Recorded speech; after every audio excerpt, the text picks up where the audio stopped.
It's the Eagle Community Television Forum with your host, Gary Shorman. Hi everyone, and welcome to the Forum here on Eagle Community Television. We record our Forum every Monday afternoon out at our Dillon's location on Vine Street. Hope if you're out shopping to stop by and say hi. Our guest today is Bob Young, and Bob is a superintendent of USD 388 in Ellis. Bob, good to have you on our program. Thank you very much for having me. Hey, you know what? The school year is off and rolling. How exciting is it? It's always fun to see the kids get back in, see the teachers come back, a lot of new faces, new students, new families to deal with, and it's just a fun time of the year. You know, it's a stressful time getting things up and going and hoping things are going right, but it's really an exciting time too. You know, we're going to talk about the bond issue that you guys have coming over in Ellis, but one of the things that I know comes up because, you know, when you go back to school, a lot of things take place over the summer, but you actually are on a contract 12 years around. You and some of your team work 12 years or 12 months out of the year, not the summer off like some do. Yeah, the district office is open 12 months out of the year. We take Christmas break, spring break like the other staff do, but we're there over the summer, and quite frankly, the district office, that's our busy time.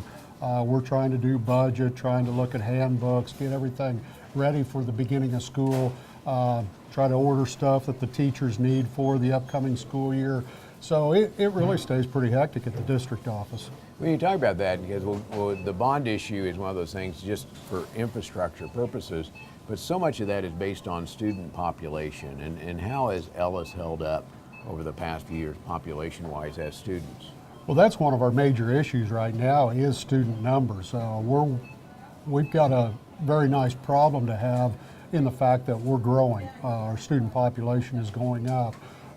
We've got a situation right now going into this upcoming school year. We anticipated 24 students in our 5th grade class, which meant we were going to keep them in one classroom. Problem came up, we had 5 new students enroll, and we don't have a classroom big enough to hold 29 students. So we've had to split that class, which meant it was a facilities issue for special ed classrooms, some of our specials such as that. Plus the fact we're looking for a teacher right now. We're beating the bushes trying to find an elementary teacher for that 5th grade class. So we're very fortunate, but it's causing a major space problem at our grade school. Yeah, it's probably a good problem to have. It is. Because schools are so important to each one of our communities. We were talking about your bond issue because last year you went into a bond issue and it was, I say, voted down by the voters in Ellis. What is going to be different this year? Well, there's a little more emphasis on the educational side of it. We heard that there was concerns that we were very heavy in the sports side of things, which a lot of people see what happens on a Friday night and they think it's nothing but sports. When you look at a gym, it's nothing but basketball. When you look at a football field, it's nothing but Friday night football. And there's so much extra that goes on in those facilities. And right now we're in a major problem. We've got a secondary gym that the floor itself only has about 2 years of life left, and then we have to replace that.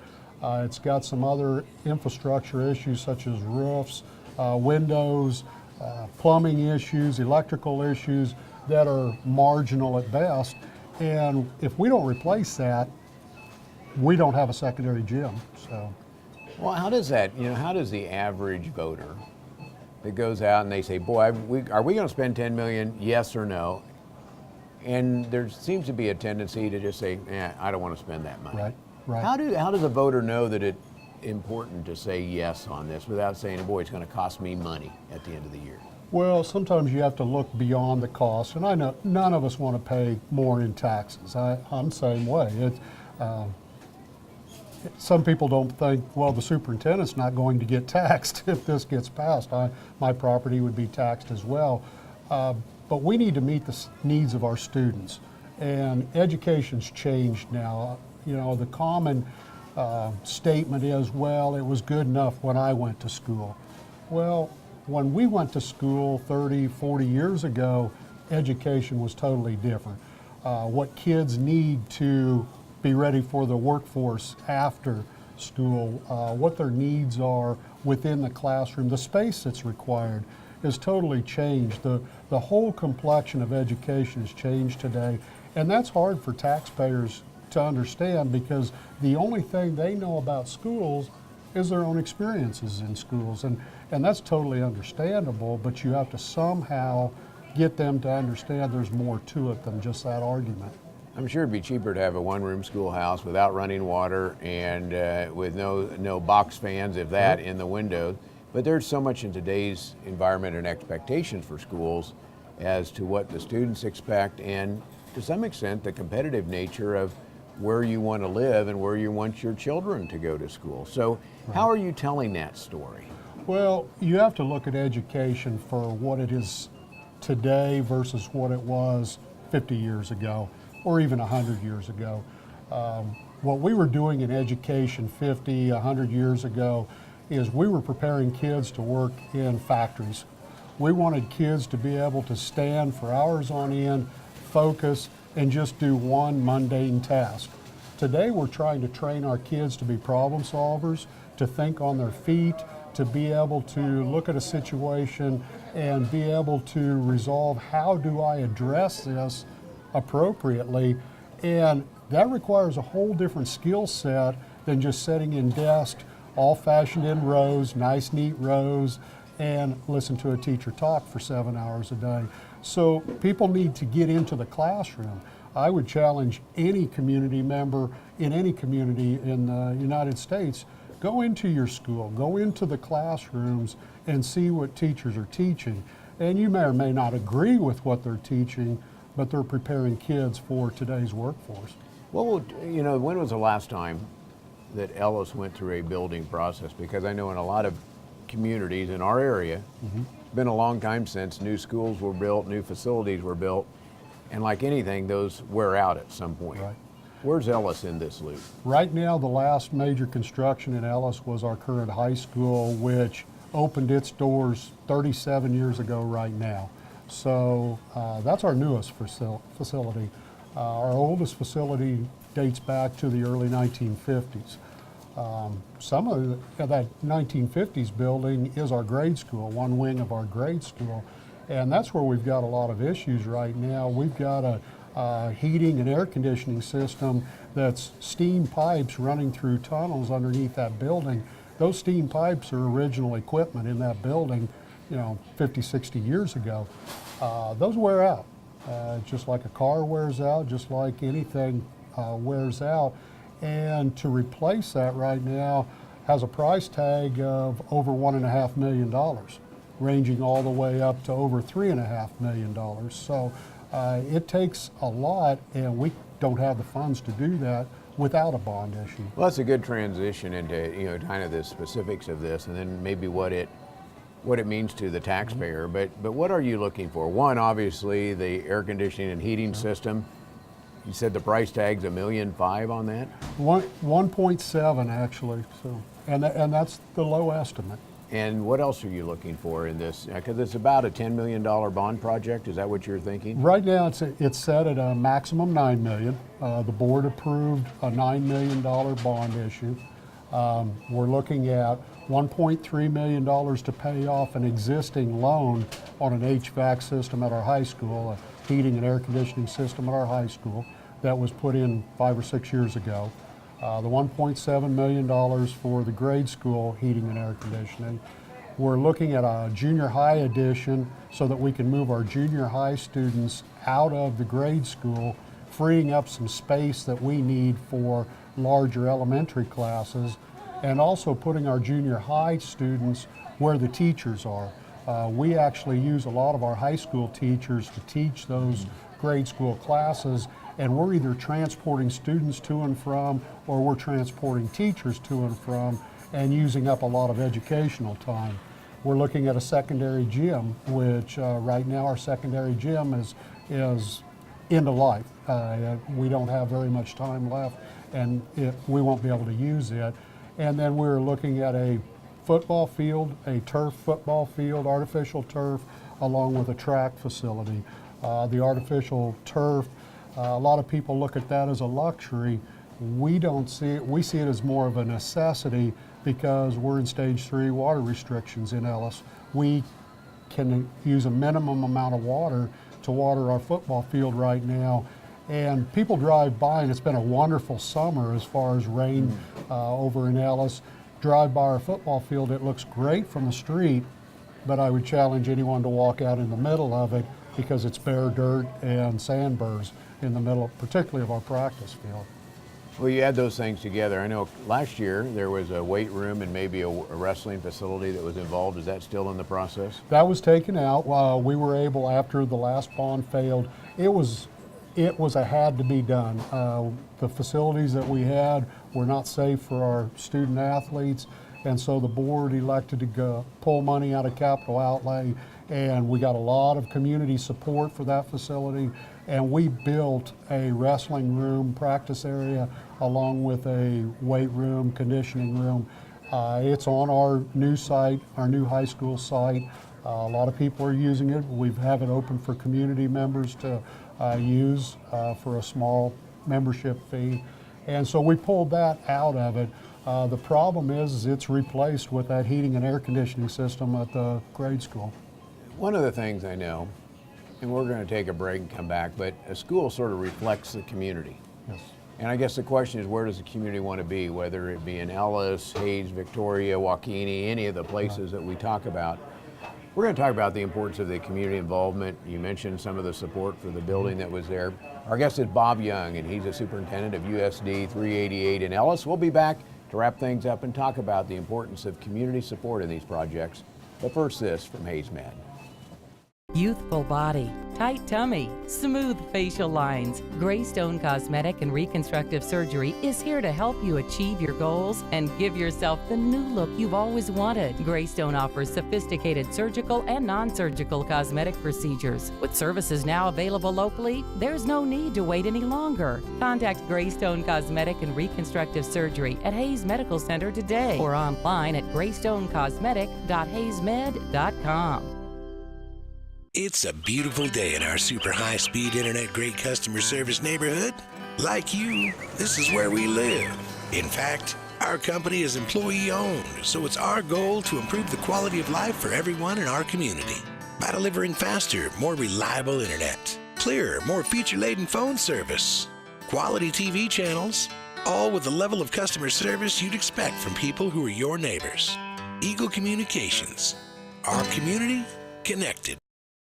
Welcome back to the second half of our program here on Eagle Community Television. Our guest is Bob Young, Superintendent of USD 388. If you have any questions, comments, or suggestions, send them to me at gary.shorman@eaglecom.net. You can also chase us down on Facebook. You'll find us under ECTV Forum. We'd like to be your friend. Again, our guest, Bob Young. He's Superintendent of USD 388 in Ellis. We've been talking about the bond issue that's going to be issued or going to be put out here of about $9 million is the limit. We've talked about the need there, but we left going into the break talking about the importance of a school to a community. Who sets that standard? Because a school is a reflection of a community. Well, when you look at particularly Western Kansas, most of our small communities, the school district itself is probably the largest employer or second largest employer. I know we are in Ellis. And if we don't have a school system, a strong school system that continues to draw families in, continues to pull students in, we start losing community members and we start losing quality teachers. And that begins a decay of your school system. And eventually, if you look historically, those communities in Western Kansas, of which there's several that have lost their school districts, have basically lost their community. There's not a community presence there. There may be a few homes that are called a community, but businesses lose out, they eventually close, and the town gets smaller to the point of non-existence. Well, you talk about the railroaders, and you have sports season going on now, and you know the excitement that comes around with that. That's a part of it. But the real part is those student athletes that are going to school, they're learning, they're staying there. So how do you tell that story to those people that voted no last time? Because there was a lot of them that just said, I don't want to do this. You have to somehow get that message out that whether it's sports, whether it's classroom space, no matter what it is, there has to be a pride in our school system. We have to continue to grow to make things better, not only at the school, but at the city level, at the county level. If we stop growing, if we just sit back and say, well, I don't want to put anything into this, eventually things erode, facilities erode, and the community and the pride erodes. We've got a pride issue right now going on in Ellis, and it's not just within the school itself. I think it's in the community, and we need to get that back to where we can look at Ellis and say we're proud to be called the Railroaders, and we welcome anybody to come in, participate in activities, visit our communities, and they're going to say our facilities are some of the finest in Northwest Kansas. When you take a look at what it's going to cost, and there's no such thing as an average homeowner. No. But there are prices for average homes, and about what is it going to cost if somebody votes yes, or enough people vote yes, that the bond issue passes, what will it cost that average homeowner? Well, right now, if you look at a $150,000 home in Ellis, which the majority of homes, the median price is somewhere around that $120,000, $125,000 range. But looking at a $150,000 home, it's going to cost $25 a month, roughly, in tax increase. That's just on the bond itself.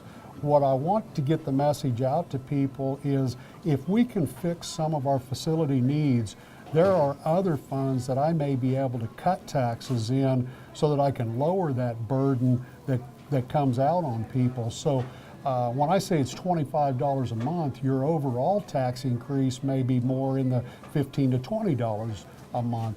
When I look at farm ground, which of course we have a very big farming population in our school district, you look at a quarter section of dry crop ground, the tax increase is less than $6 a month per quarter section of ground. So if you own 10 square miles of wheat ground, it's going to cost you less than $250 a month. For most people, that's a lot of wheat.